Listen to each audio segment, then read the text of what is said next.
9h22, a gente volta aqui com o TV Mar News e olha só, a gente volta já com o nosso quadro Direito e Cidadania aqui, já na presença de Jamile Coelho, desembargadora eleitoral, que vai conversar com a gente sobre um tema que sempre está em alta também, a gente sempre trazendo temas atualíssimos aqui para o nosso programa.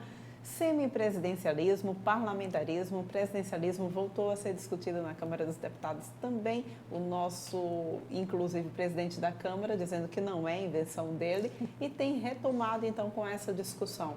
Primeiro, Jamile, para a gente iniciar a nossa conversa, acho que é importante a gente explicar para quem nos assiste o que é o presidencialismo, o semipresidencialismo e o parlamentarismo. Bom dia para você. Bom dia, Porlane. Bom dia a todos e a todas. Realmente, esse ano a gente vai vir sempre com muitas novidades, né? Porque o Congresso está sempre apresentando novas propostas. Essa nova proposta que surgiu aí é um projeto de emenda constitucional que altera o nosso sistema de governo. O brasileiro, ele já foi às urnas para dizer o que é que queria de sistema de governo. O sistema de governo os sistemas de governo que existem é o presidencialismo, que é o que vige hoje no Brasil, nos Estados Unidos e no México, por exemplo. Quando você vota num determinado comandante, ele é chefe de Estado e chefe de governo, como o nosso presidente da República, e ali ele trabalha em harmonia com o Congresso, né? Aqui é bicameral, nós temos a Câmara dos Deputados e o Senado, é por isso que a gente fala bicameral, tem duas votações, e o Poder Judiciário.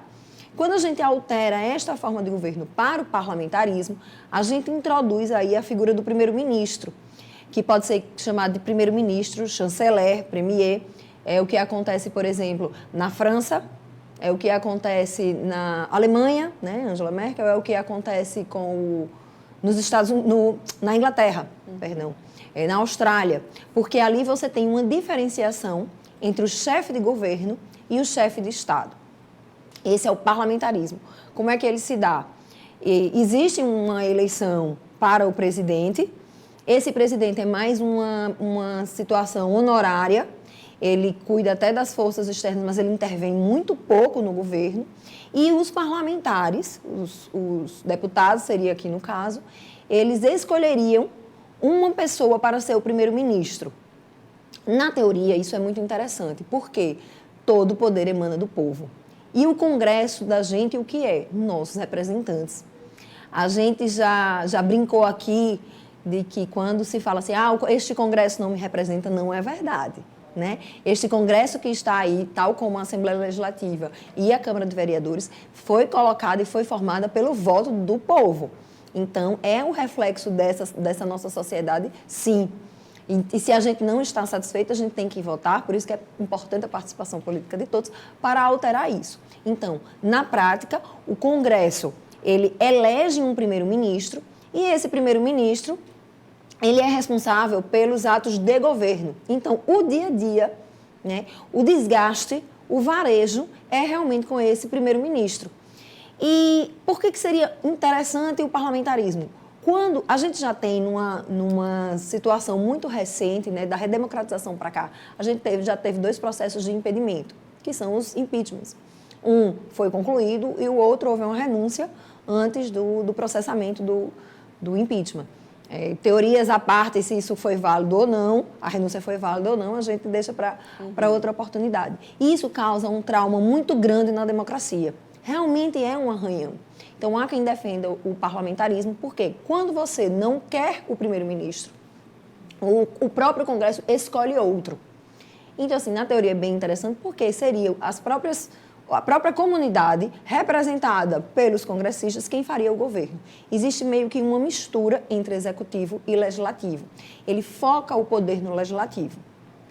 Jamile, a pergunta que me vem é, então, para que serviria o presidente?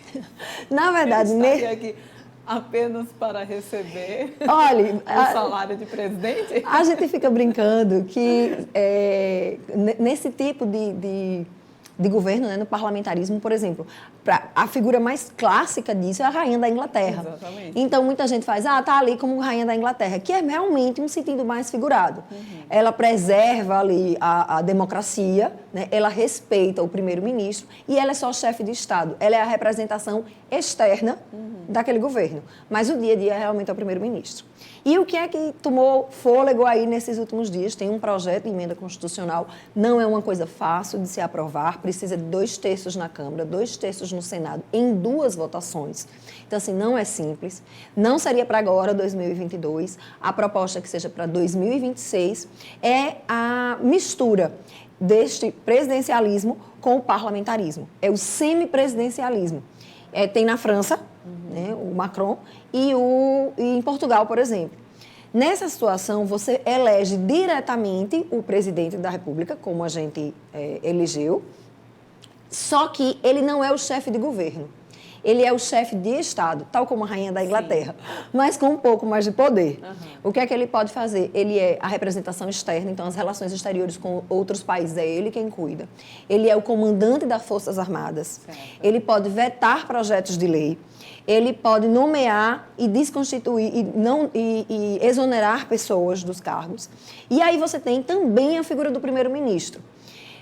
Varia a forma de escolha desse primeiro-ministro. Em alguns países você tem, a gente não tem isso definido no projeto de lei de emenda constitucional, porque isso aí é uma mudança de sistema de governo, né? Enquanto a forma de governo a gente fica entre república e monarquia, a gente já votou em 1993, foi um plebiscito que houve aqui, e todos nós, assim, a maioria da população escolheu pela república, né? Afastou a monarquia, que a gente ainda seguiria aí a linha de Dom Pedro, e a gente votou também pelo presidencialismo, afastando o parlamentarismo. É por isso que hoje a oposição diz que o brasileiro já votou nisso, né? Já afastou a figura do parlamentarista.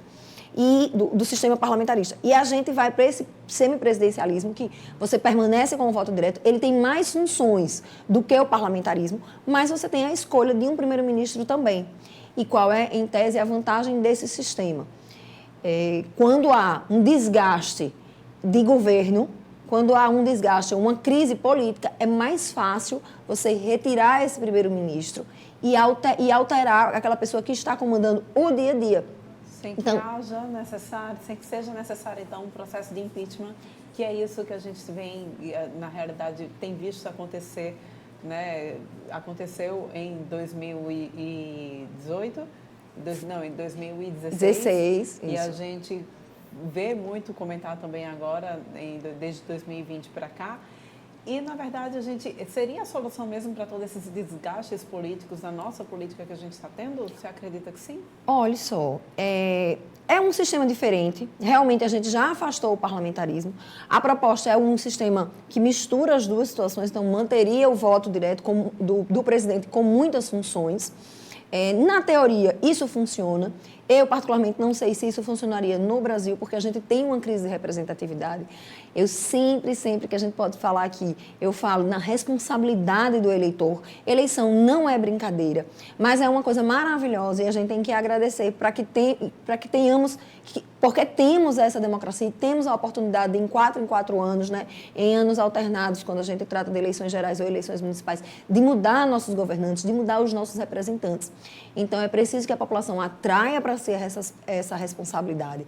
Vote no parlamento, né? Aí eu digo Congresso e Senado, as pessoas que realmente lhe representam e, a partir daí, se estude essa possibilidade. Não vai ser um debate fácil, não é um debate rápido, né? Existe esse sistema de governo, ele é defendido, por exemplo, pelo ministro Gilmar Mendes, ele é defendido pelo ministro Barroso, né, que são estudiosos do direito eleitoral, ele é defendido por muitos acadêmicos, mas isso é uma mudança de sistema. Então, passa muito também por uma consciência.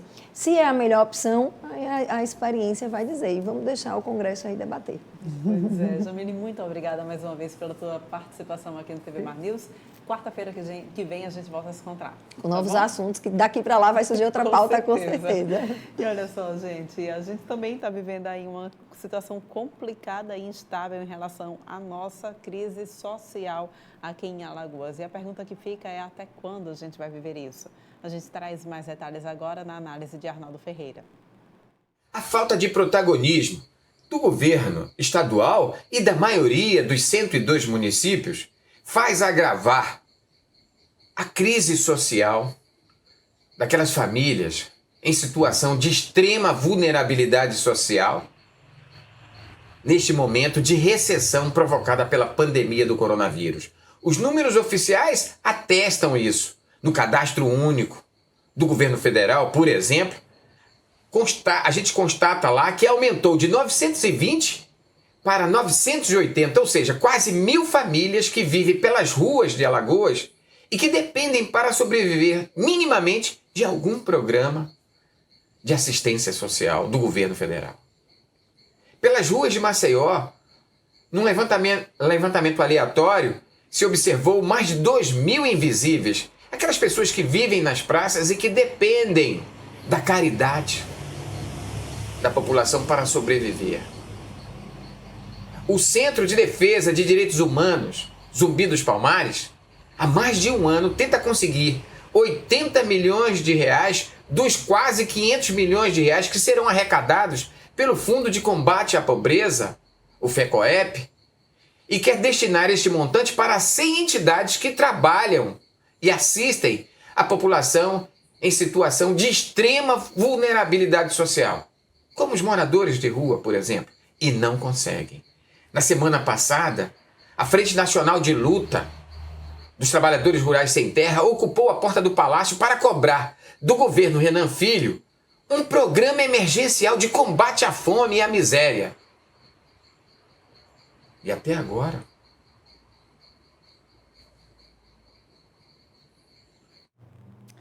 e olha só, gente, a menina Maria Clara Gomes da Silva, de apenas 5 anos, desapareceu na última segunda-feira no bairro do Vergel do Lago, em Maceió, após sair para brincar. A polícia foi acionada, mas até agora a criança não foi encontrada.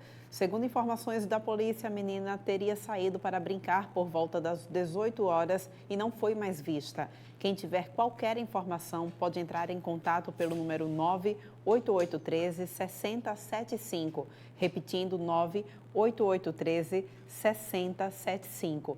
Fica aí então, gente, né, o apelo da família que a gente, é claro, precisa levantar aqui também para vocês, né, a engajar também nessa preocupação da família, né? Se você avistou a criança, então entre em contato através desse número que a gente passou, tá bom?